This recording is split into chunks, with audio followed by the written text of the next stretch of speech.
Lose weight for a wrestling match. Safe weight loss for wrestlers.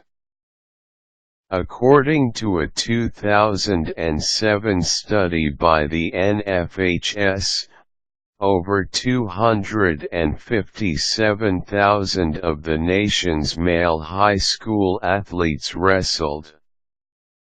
And every one of these wrestlers went through a weight certification process to establish and monitor safe weight loss procedures. It's really no big secret how to lose weight. Simply burn more calories than you consume, and over time, you will lose weight, guaranteed. Now, I didn't say losing weight was easy, I only said that the formula to do it was simple. There's a right way and a wrong way to lose weight.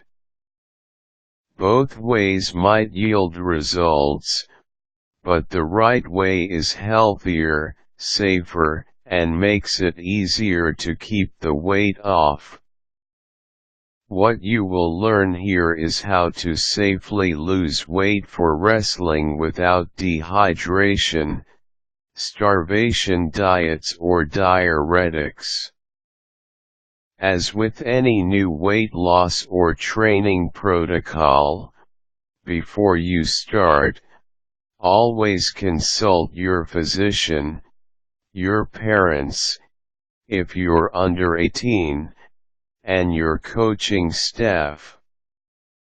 So if you're looking for the right way to lose weight for wrestling, or any other reason, read on. Step 1. Learn the simple formula for weight loss.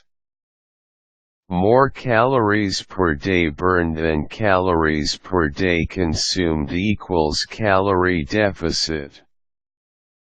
Maintain this formula over an extended period of time, days, weeks, months, and you will lose weight. The average active person burns about 2,500 calories per day. The average male consumes about 2,500 calories per day. It takes 3,500 calories to burn 1 pound of fat. To lose 2 pounds in 1 week, you must create a calorie deficit of 1,000 calories per day. 1,000 x 7 equals 7,000 divided by 3,500 equals 2 pounds of fat loss. By increasing your calorie burn by 500 calories and reducing calorie consumption by 500 calories, you can generate a 1,000 calorie deficit. 2,500 to 500 equals 2,000 calories consumed. 2,500 plus 500 equals 3,000 calories burned.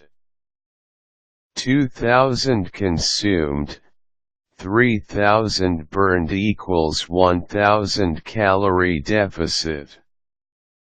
Step 2. Research and learn the weight certification guidelines. Across the nation, shortly after the wrestling season begins, each participant is required to go through a state-sanctioned weight certification process.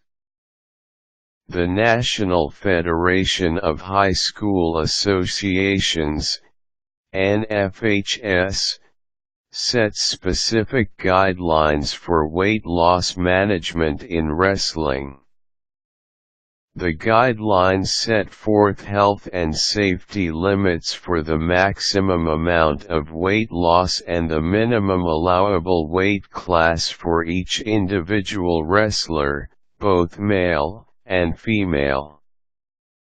The basic guidelines include the following: hydration test for maximum of 1.025 specific gravity at time of certification. This is a pass or fail urine sample test using a refractometer. The wrestler is considered hydrated with a reading of 1.025 or less and dehydrated with a reading over 1.025. A dehydrated wrestler is not allowed to continue the certification process and advance to the body fat content test until he/she first passes another hydration test. The hydration test is necessary because dehydration produces an inaccurate assessment of body fat content.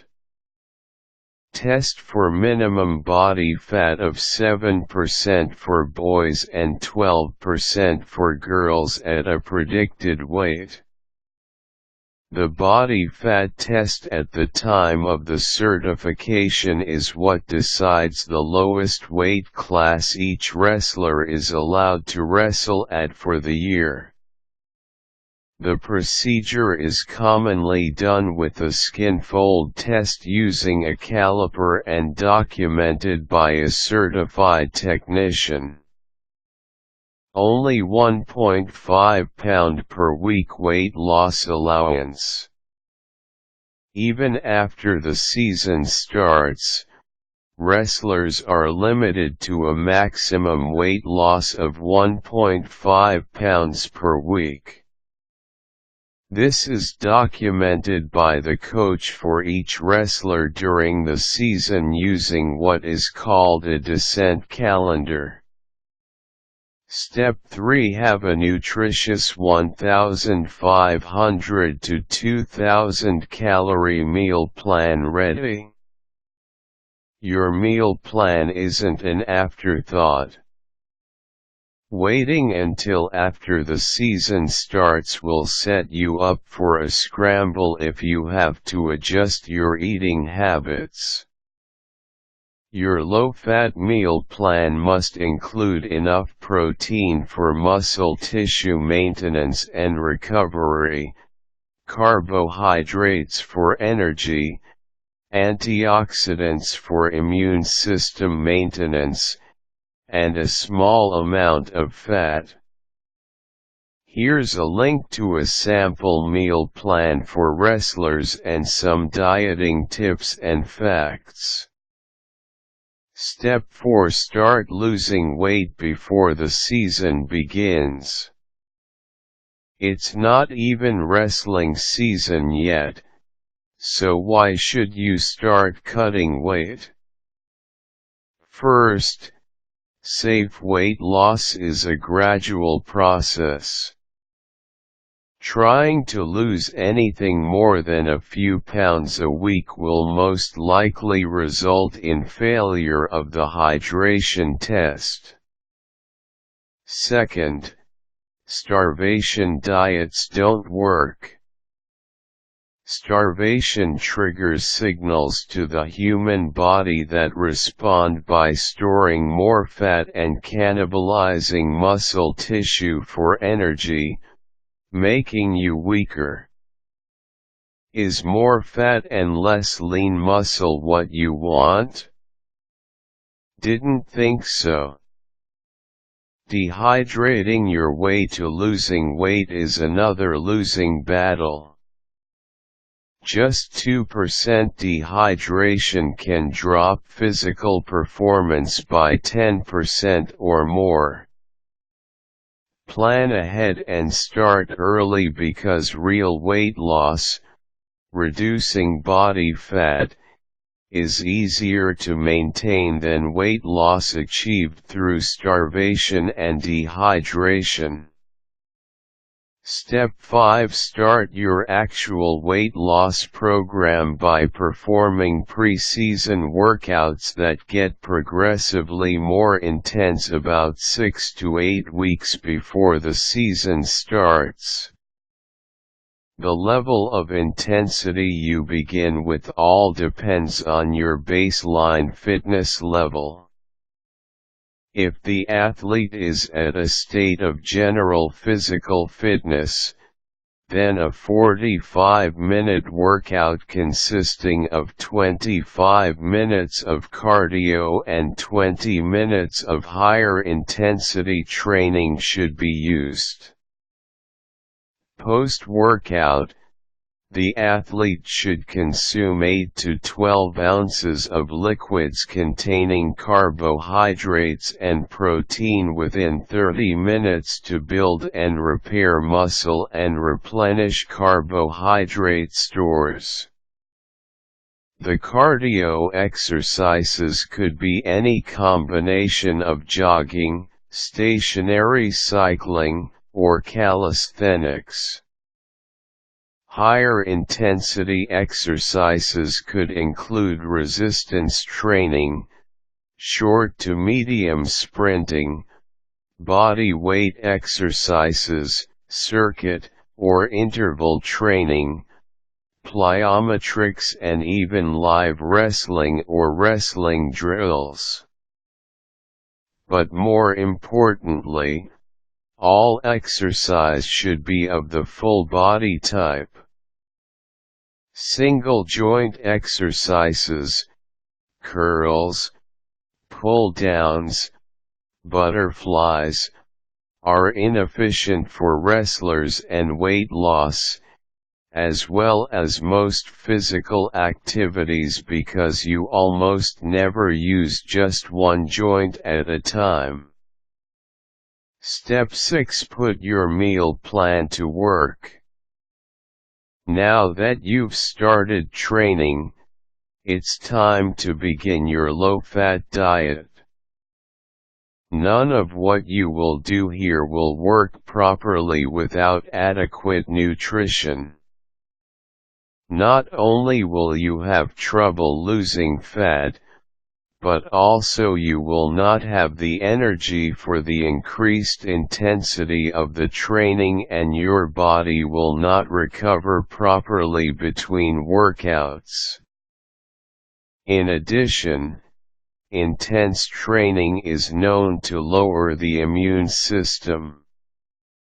That, combined with poor nutrition, will expose you to more incidents of illness and infection.